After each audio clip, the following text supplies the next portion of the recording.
Hello my friends, welcome to Prime Strings and this Learn Suzuki Violin in 30 Days course. For those of you who don't know me, I'm Henriette. Today is day one, so we will be starting on some violin basics.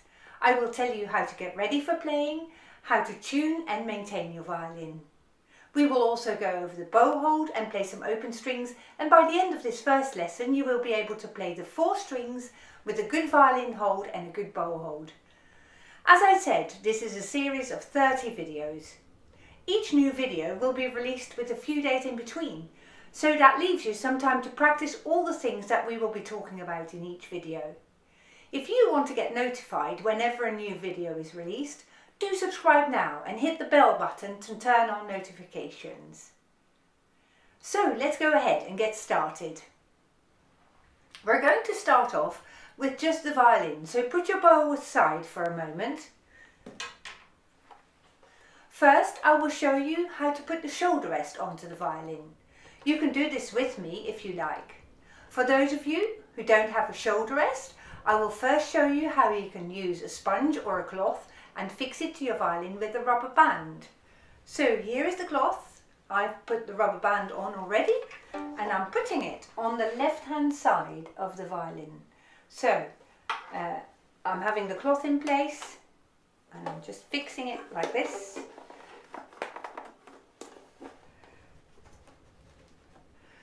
So that it looks more or less like this, and at the front your rubber band goes sideways like that. Now also I am using a Wolf Forte Secondo shoulder rest, and I will put a link to this particular shoulder rest in the description below, but any other type of shoulder rest that you have will be fine for now as well. And I'll show you how to put on this one. So I'm putting my shoulder rest on and it will look like a smiley face at the underside of the violin. Of course, I hook one side of the legs onto the side of the violin, and then I'm just going to pull it a little bit and pull it on, and now I have fixed my shoulder rest so that it is about across the greatest width of the violin. You can put it on your shoulder to see if it feels comfortable, and yes, mine feels somewhat comfortable. There we are. The purpose of a shoulder rest is to fill the gap between your shoulder and your jaw, so that you don't need to grip the violin with your shoulder. So just check this with me. The violin sits on your left shoulder and you want to feel that it is fairly comfortable, and our left hand will be holding the violin like this, and your shoulder rest should be so high so that you don't need to hunch your shoulder like that when it's on your shoulder. So you keep your shoulder rest in such a place that it has a snug fit here, and you don't need to lift your shoulder up like that. And this is our starting position. Now let's take the violin off your shoulder and tune the instrument. There are 2 different ways to adjust your strings and to tune them up. The first way is using the pegs here and with the fine tuners there. Now I have got only 1 on my violin. You have made 4 or 2 or none at all. So if you have fine tuners on your violin, you will mostly use these unless your violin is way out of tune, and in that case you use the pegs. When you use the pegs, make sure to always loosen them before you tighten the strings, because sometimes they may be a bit sticky, and I have seen it happen that people just suddenly turned the pegs because it was sticking a bit, and then broke their strings. So you reduce the chance of breaking your strings by loosening the pegs first. So before we are going to tune up, let's also learn the names of the strings, and from left to right they are G, D, A and E. And when we tune the violin, we tend to tune the A string first. So if you have a tuning fork or pitch pipes, or maybe even an app on your phone, you can tune the violin now. So I'm tuning the A string first. So if your A string is flatter or sharper, just twist this peg here and see if you can make it sound the same.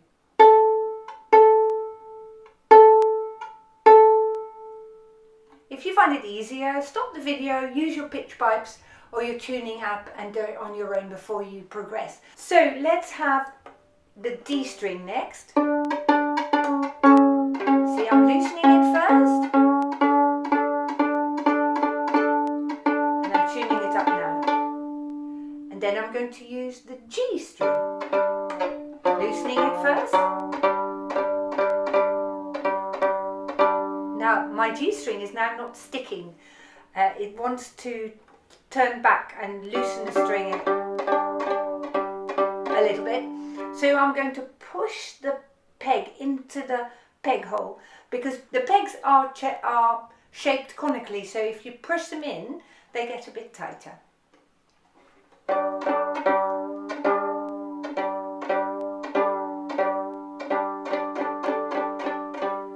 And there we are. That's the G string tuned. Now because the E string is so thin, I'm going to really try to avoid using the peg. So if I can, I use my fine tuner here. Now my E string needs to go up a little bit. So I twist that adjuster clockwise to make it sharper. And there we are. So take your time to tune your violin if you're doing it now with me. You will find that will get easier as you progress, so not to worry if you find that very, very tricky today. So now let's put the violin aside for a bit and let's pick up the bow. Your bow has a little screw at the heel end, because we call this the heel end and at the point of the bow. At the heel end there is that little screw with which you can tighten and loosen the hair, and I would suggest you just practice a bit. Tightening the hair turns the screw clockwise, loosening the hair turns it anti-clockwise. And before playing you need to tighten the hair. After playing we loosen the hair because that hair is slightly stretchy and it will lose its stretchiness if you keep it forever tight. Now, in order to know how tight the bow should be, you can test it with your finger in between here. And if you've got about a finger width space in the middle between the stick and the hair, you're all right. Once you're there, we will add some rosin to the bow. Now rosin we need to use to make the hair a bit stickier so that they stick to the strings and make the strings vibrate. So violins, if you buy a brand new violin and it has no rosin on the hair, it won't make a sound on the strings at all. So if this is your bow and you think, why doesn't it make a sound? You just need to put some rosin on. And because rosin is delicate stuff, I'm just covering the heel of my bow with my thumb so that I'm not going to smash my rosin into the metal bit of the heel of the bow. So I'm rosining my bow, short sections at a time, and you will need to rosin your bow each time you start to play, so that you've got fresh rosin on. And that will do me for today. Now how do you know that you've got enough? If you've got too little rosin on the bow, the bow won't make a sound, so you need to rosin more. If you have rosin too much, you will find that there's a big layer of rosin dust on the varnish of the violin when you play, so then you can just maybe stop rosining for 1 or 2 days. Next I will show you how to hold the bow, so let's put the rosin aside for now. The bow is held between the middle finger and your thumb of your right hand, and you can make a little ring like this with me, and they will make a small circle, and my thumb, as you can see, is bent and it touches the middle finger in about the middle of the bow. So if you have this nice ring, you can open up a little gap and then put the bow in between, and I'll show you exactly where your thumb goes. So here you've got the heel of the bow and you've got this rubber pad. Now in between there is this little bit of stick just visible there, and that's where your thumb goes. Okay, so I know that this corner really cries out for the thumb, doesn't it? But actually that is not the correct place for your thumb to be. The correct place for your thumb to be is right here. Now when you've got that ring and you open up a little gap like that, you can just fit the bow in between, and you can have the bow between the middle of your middle finger and your thumb there. That's that way. Then you just pop your other fingers down with a space between fingers 1 and 2. These 2 fingers are together, and then there is another little space between your ring finger and your pinky, and your pinky goes on the side edge of the bow. Now most bows at this end are shaped with edges, and that is done on purpose so that you know that your pinky goes on the side. You've got a nice edge there where your pinky should go, so it's not on the top of the bow but on the side. Okay, now you fold your fingers gently over the bow and you hold the bow as loosely as you can. Now at first that is a major obstacle to loosen up your bow hand, but I hope that in the course of this series of lessons you will find it easier to hold the bow for longer periods of time in the correct posture. So not to worry too much if today that will keep on going into all sorts of shapes. That doesn't really matter at all. You just try your best and tomorrow it will be easier. So that's enough for now about the bow hold, and let's pick up the violin again. So the violin sits on your left shoulder and it should be quite close to your ear. The violin is also held at an angle, so it's not straight in front of you here, and neither is it straight to the side, but about in the middle. Okay, now this thing here is called a chin rest. Unfortunately, your chin shouldn't really be on most models of chin rests. It is this corner of your jaw here which goes onto it, and that sits in the chin rest. So you want to make sure that your violin is close enough to your ear here so that that corner of your jaw can go on the chin rest. So if you find it comfortable, you can try if you can do this. Okay, so you make sure that your violin is well to the side. So now with my left foot I will take a tiny step forward, and we stand like this when playing the violin so that we have a balanced and an energetic stance. So the left foot supports the violin as it's sticking out from your left side body. If you have the Suzuki book already, you'll be able to check on the correct posture. There are lots of photos in there, and take a look at the people's feet so you can see that their left foot is slightly forward.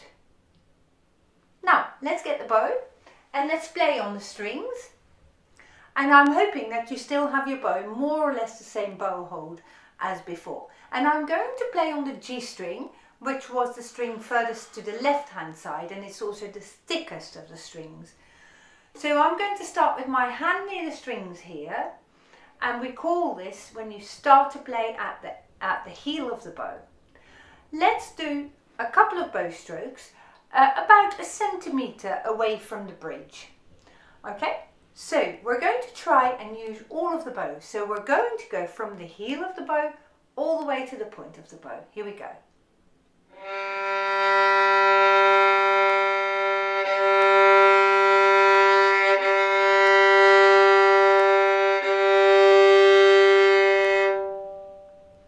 There you go, those are your first sounds.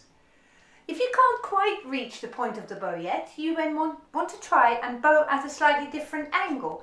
We always think that violin playing or bowing on the violin goes sideways this way, but actually what good bowing is really like is that it goes forward and back.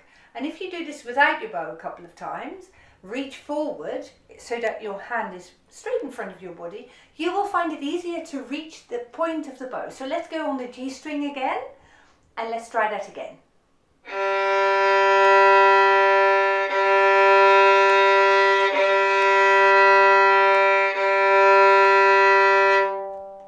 Well done, you're getting much straighter now. So let's now do the same thing on the other strings as well. So we're starting on G, and then we're going on to D, and then on to A, and on to E.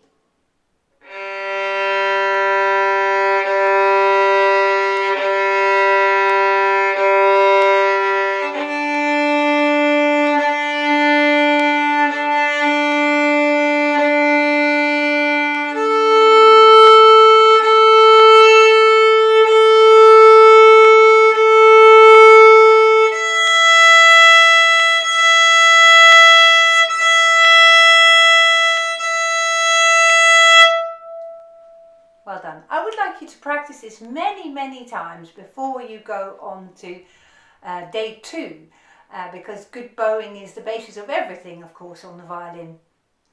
Now, you may have noticed that when you were playing, especially on the middle two strings, you might have been playing another string as well as the one that you were trying to bow on.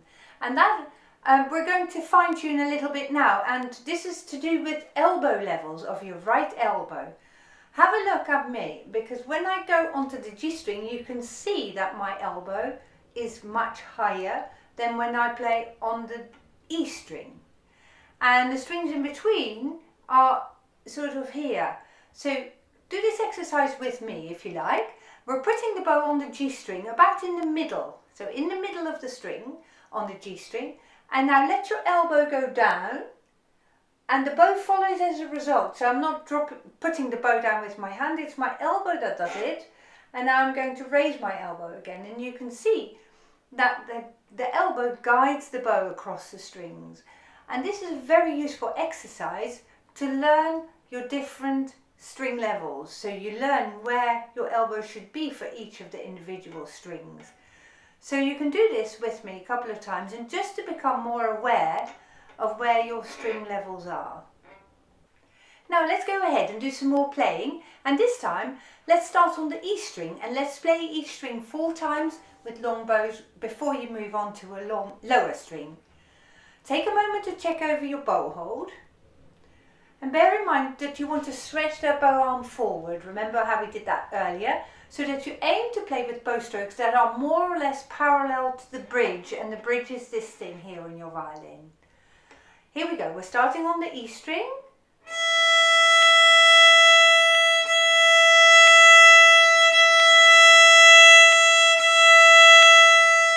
Now I'm going to lift my elbow up slightly so that I go to the A string with my bow.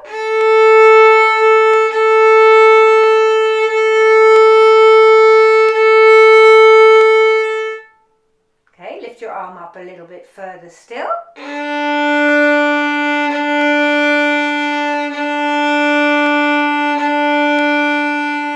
And now my elbow arrives in its highest position.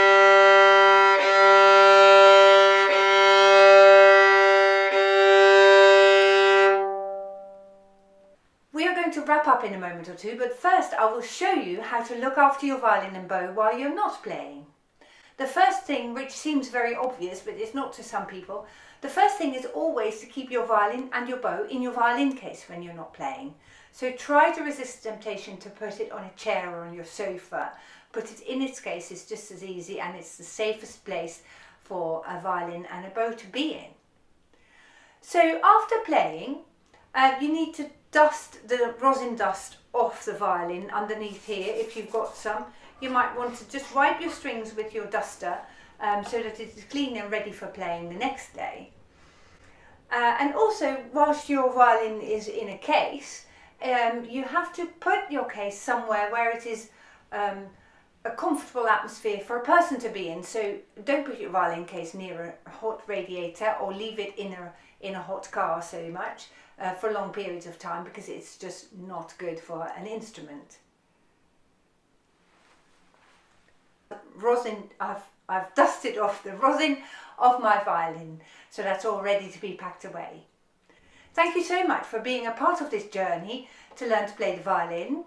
I very much look forward to seeing you on day 2. Remember to subscribe to the channel so you'll be notified when day 2 comes out. So I wish you happy practicing, and if you have any comments or questions, do leave me a message and I will come back to you.